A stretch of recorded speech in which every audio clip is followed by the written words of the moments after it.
பூலோகத்திற்கும் தடுத்து நீங்க இருக்கும் அளவை எடுத்துக் கொண்டு போக வேண்டும்.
அதோ பார்த்தாயா தொலைவில் யாரோ சில பெண்கள் சந்தோஷமாக ஆடி பாடி அந்த பெண்கள் யார் என்று பார்க்க வேண்டும்.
நீங்கள் யார்? உங்களை பார்த்தால் உலகவாசியை போல் தெரியவில்லை. உங்களை பார்த்தா லேடிஸ் மாதிரி இது எப்படி உங்களை பார்த்தா எப்படி தெரியுது? லேடிஸ் மாதிரி. நீங்க யாரு? நாங்க எல்லாம் ஆம்பளைங்க மாதிரி. உங்களை பார்த்தா ஆம்பளைங்க தெரியுதா? தென்னை மாதிரி இருக்கீங்க. அதான் சொல்றேன் நாங்க ஆம்பளை மாதிரி. மாதிரி ஆம்பளை இல்ல. எல்லாம் வாய போறாங்க. வாய பொத்திடுறோம்.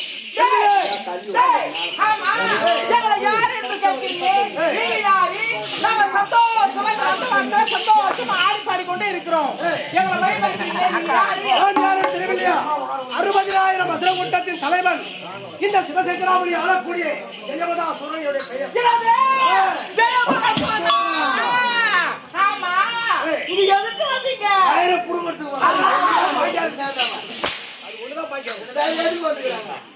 அந்த கியா மூலியம் சொல்லு.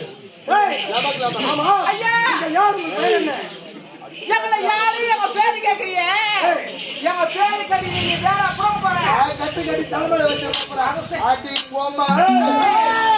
பொம்பளை அச்சன பாக்குறா. என்ன பண்ற? தூக்கி போட்டு நெச்சு போய். நறுக்கிடுவாங்கடா. ஐயா யார்? உன்னால ஒண்ணும் செய்ய முடியாது. ஐயா யாரு? ஐயா பத்தி என்ன தெரியும்? ஐயா யார் தெரியுமா? நான் ஒரு ஜென்டில்மேன். நீ ஒரு ஜென்டில்மேன். அவ சுத்த மென்டல்மேன். அவ சுத்த லூசு. அவ சுத்த லூசு. ஐயா நான் ரொம்ப டைப்.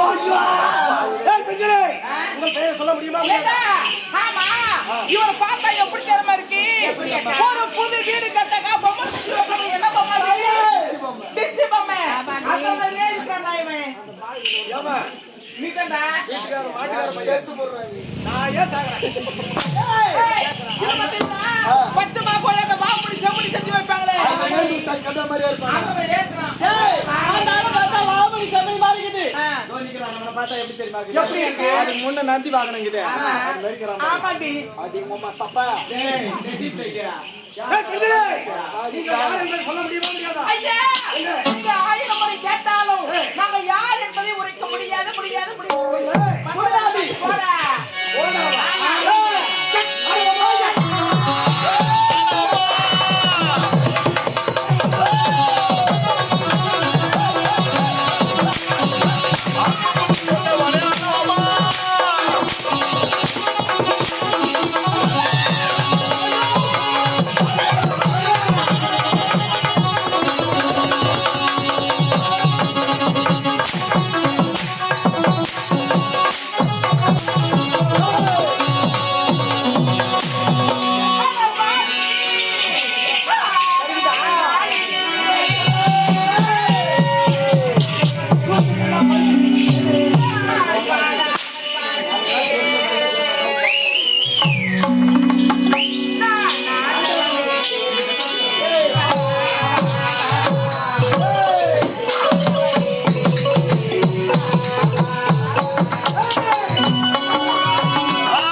சத்தியமா இல்லையா? சத்தியமா நீ அருகே பத்தி நான் தவறா நினைக்கல.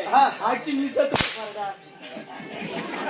பாதாள மாதிரி என்ன சொல்லுங்க? எங்களை 1000 முறை அழைத்து சித்திரவதை செய்தாலும் நாங்க யார் என்பதை சொல்ல முடியாது. யார் என்று சொல்ல முடியாதா? முடியாதுங்க. உங்களை வல்லோடு வந்தாக்கிறேன்.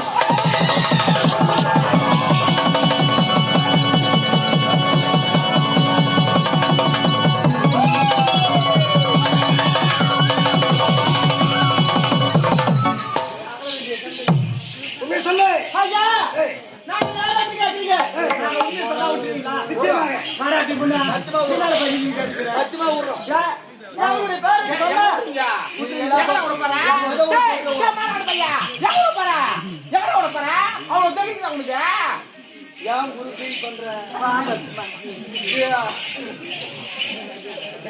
டேய் யாருடைய பேரு சொல்ல? வழி விடுறேம்மா. நான் யாரு தெரியுமா? யாரு? தாவ சபையில் ஆட்டியாரு ரம்பை உரசி மேனகை துளோரமை நாங்க 4 பேரும் நாங்க தாண்டா. ஓ பாத்தியா வாய்ச்சி பாத்தியா தேவ சபையில் அலங்கரிக்கக்கூடிய தேவதாசிகள். ஆமா. அரம்பை ஊர்வசி மேனகை துளோத்தமை. ஆமா. தேவலோகத்திலிருந்து பூலோகத்திற்கு சுத்தி பார்த்தா ஆடாது காலிக்கு சுழு புடிச்சு போகுது. தேவலோகத்தை விட்டு பூலோகம் எதற்காக வந்தோம் தெரியுமா? அழகான மலைகளை பறித்து மாலையாக தொடுத்து தேவபூமியை கையில் ஒப்படைக்க வேண்டும். ஓ ஐயா இந்த 4 பெண்களும் 4 தரங்கட்ட தேவடியான இந்த அரம்பையானவர் பூலோகத்திலே ஒரு சூதாடி வேலை வெட்டிக்கே போக மாட்டார். நண்பர்களோடு ஒரு பாடந்த விஷ்ணு ஆலயத்திலே சூதாடக்கூடியவர்கள். ஒரு நாள் யாருமே அவனுக்கு துணையாக இல்லை. ஆகையால் ஆண்டவனுக்கு ஒரு ஆட்டம் எனக்கு ஒரு ஆட்டம் என்று தனிமையில் சூதாடி கொண்டு சூதாடி அவன் பெயர் முகுந்தன். ஆனால் இந்த தேவசபையில் நாட்டியமாடக்கூடிய அரம்பை தினந்தோறும் வந்து அந்த பாழந்த ஆலயத்திலே நாட்டியமாடுவது வழக்கம். அப்பொழுது அந்த சூதாடியை கண்டாடிவன் இந்த அரம்பை அவன் மீது ஆசைப்பட்டு அவனை காதலிக்க ஆரம்பித்தான். இங்கு அடிக்கடி வந்து சந்திக்க வேண்டுமா என்று அவனை ஒரு மாலையாக்கி தேவசபைக்கே கொண்டு சென்றிருந்தார். இதை தெரிந்த தேவேந்திரன் இவளை சாபித்து விட்டான். பூலோகம் போய் பெண்ணாக பிறக்க வேண்டும் என்று.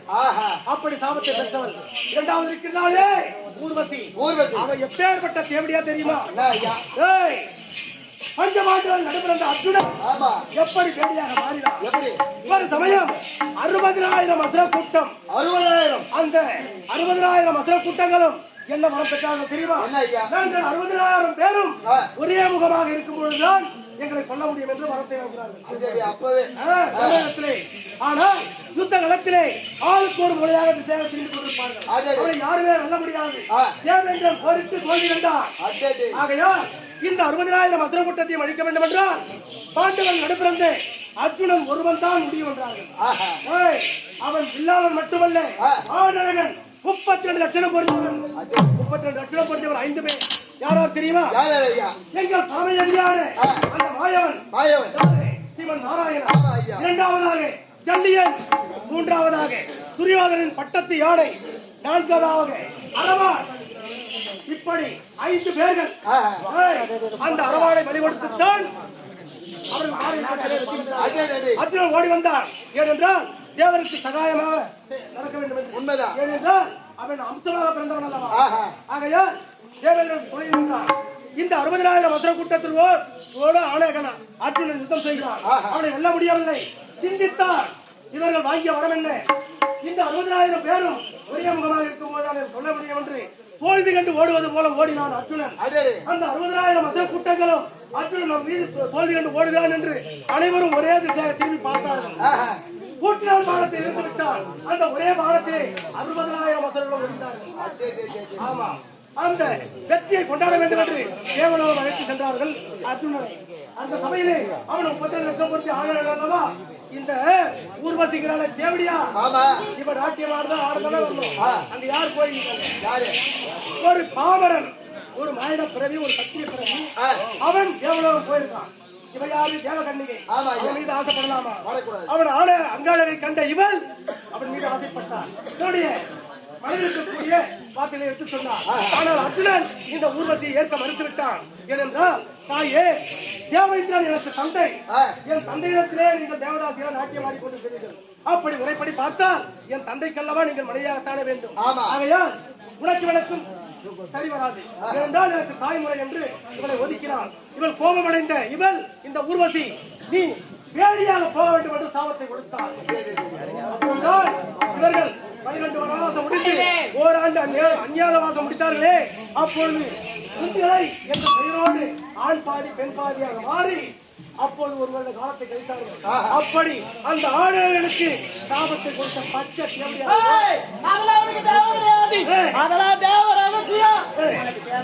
அப்படி என்றால் தேவ சபையில் மட்டும்தான் இந்த தேவனால் தூரம் இல்லை. ஒரே ஒரு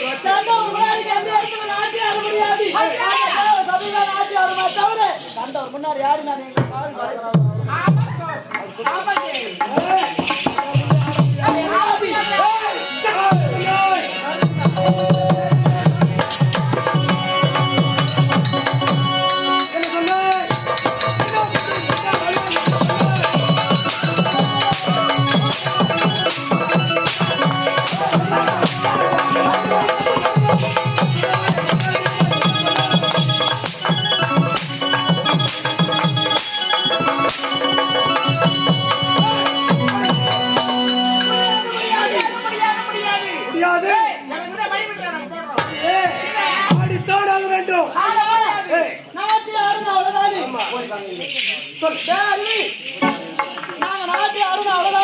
உங்க கண் முன்னாடி நாட்டி ஆடணும். பார்த்தாயா? என்ன அதோ பாரு, அத பார்த்தாயா? எங்களை விட அழகான பெண்,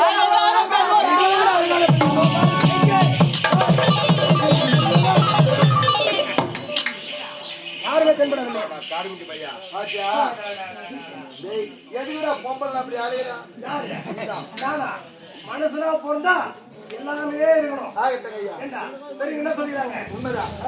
16 செல்வங்கள் உண்மைதான். அதுல ஒரு செல்வம் மனைவி செல்வம் உண்மைதான். ஆனா உன்ன மாதிரி கிடையாது. சரி உர்றா அப்பா, நம்ம கலவாடா பாவி மனசாட்சியே இல்லாத கண்ணாடி ஓட்டி கொடியில குத்தி தகுமா உனக்கு சத்தியமா உனக்கு நரகம் தான்டா. ஆகட்டும் ஐயா. எங்க போயிருக்க முடியும்? எங்க போய் எங்க போயிருக்க சொன்னா வலிக்குதா? அதெல்லாம் என்ன சொந்த கதைலாம் இருக்கு மச்சான்.